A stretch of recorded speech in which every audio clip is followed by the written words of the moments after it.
Good afternoon. I'm Randy Stott, Managing Editor of Gear Technology Magazine, and today I'm here with Harald Gehlen, who is Head of Application Engineering for Reishauer. And today we're going to talk about grinding. So Harald, a lot of work has been done in the field of generating grinding with regard to controlling the gear flank geometry.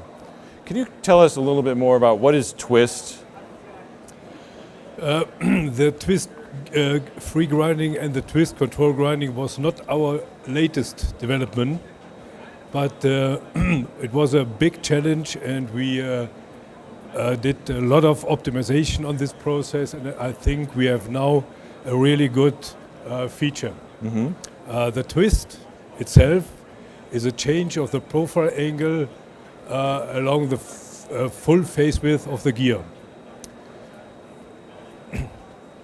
and is defined as the profile angle at the top of the gear minus the profile angle at the bottom side of the gear.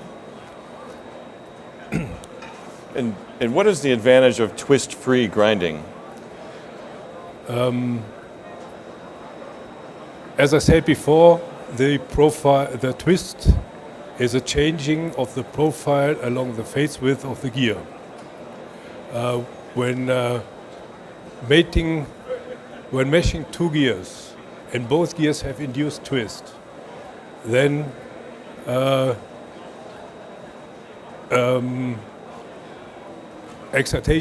noise excitation can exist, and we have unbalanced load distribution, and this means an unbalanced contact pattern. We can grind both gears twist free to avoid this phenomenon twist, to improve the contact pattern. Okay. What is the difference between twist-free grinding and twist-control grinding? The twist-free grinding means that the profile angle along the face width of the gear is constant. Has the same value. But the twist-free grinding is also a special case of the twist-control grinding. The twist-control grinding itself defines a specific twist. It can be a twist on both flanks in the direction of the conventional grinding, or it can be also a twist free and a counter twist to compensate the mating gear, which is also which has also natural twist. And you can control the twist separately on each flank? Yes, this is what we can do. We can do, for example, grind one flank twist free, and the other flank with a counter twist.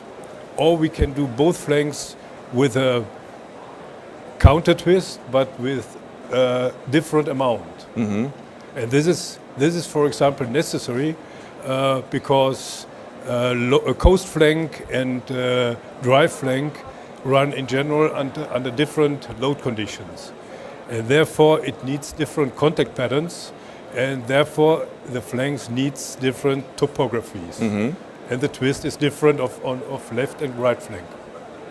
And does all of this control of the twist result in increased load carrying capacity, or is there some other advantage? With the twist control grinding, we can modify the contact pattern, and this leads to a higher bearing ratio and also to a higher power density in the transmission. Okay.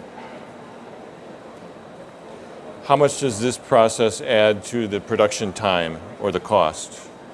Let's say the grinding time is similar or is the same with the grinding time with conventional grinding. The dressing time is increased because we use the single flank dressing compared to the conventional grinding where we use the double flank dressing.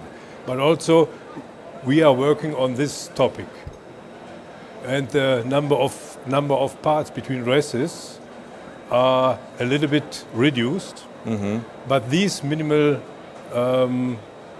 additional costs are far outweighed by the benefits of the reduction of torque loss, of the increasing of bearing ratio, and the resulting power density.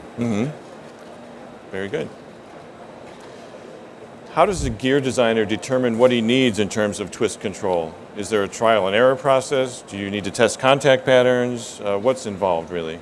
In my opinion, the gear designer, the gear designer with our customers, they have all of them. They have the software tools to be able to determine which topography is necessary in their transmission. And I think there's no trial and error process necessary. From the Reishauer side, we are able to support the customer at each stage of the development, beginning at the idea and ending with the experimental testing. We also can recommend our customers.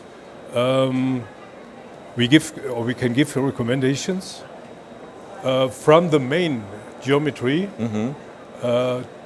through the contact analysis, through the NVH analysis and optimization, until the optimized grinding process.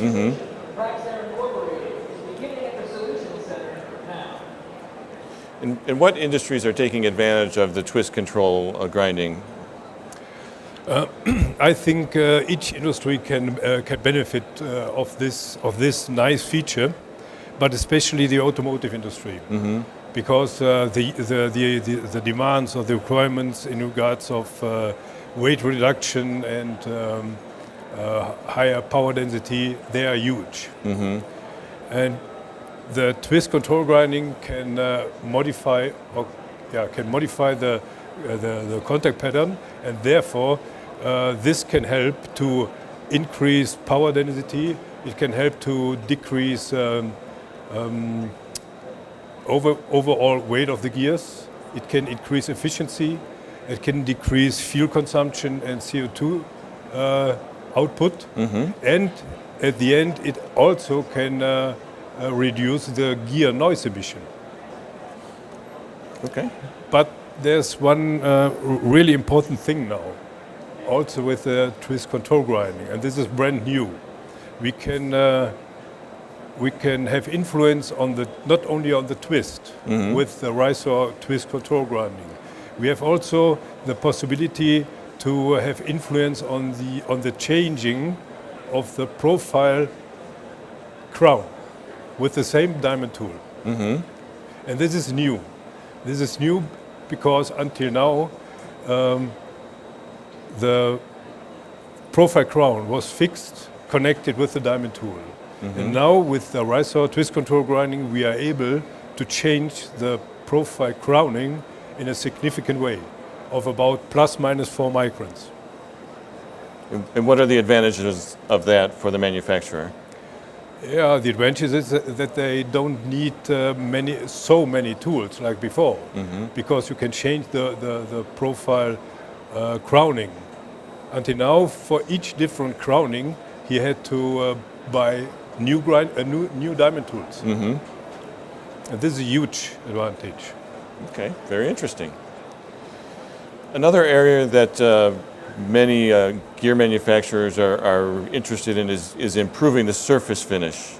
And I'd like to talk a little bit about that right now. Reishauer has distinguished between fine grinding and polish grinding. Can you tell me what the distinction is and what the difference is? With the fine grinding, I use a grinding wheel which has a vitrified bonded roughing section and a vitrified bonded fine grinding section with a 100 grit size. The roughing section has an 80 grit size in general. These two gears are pressed together in one step at company Reishauer. And the fine grinding process will be done in general with one stroke in the roughing area and one finishing stroke in the fine grinding area. With the polish grinding, we have at least one more stroke, and this means that we have about 20-25% more grinding time. But with the polish grinding, the result of a polished ground gears is a gear which has a roughness structure which is different to this one of conventional ground gears and a fine ground gears. The surface structure of the fine ground gears is similar to the conventional one, just a little bit smaller. But with the polish grinding structure, we have not really a material removal. We just take the peaks off of the roughness and leave the valley roughness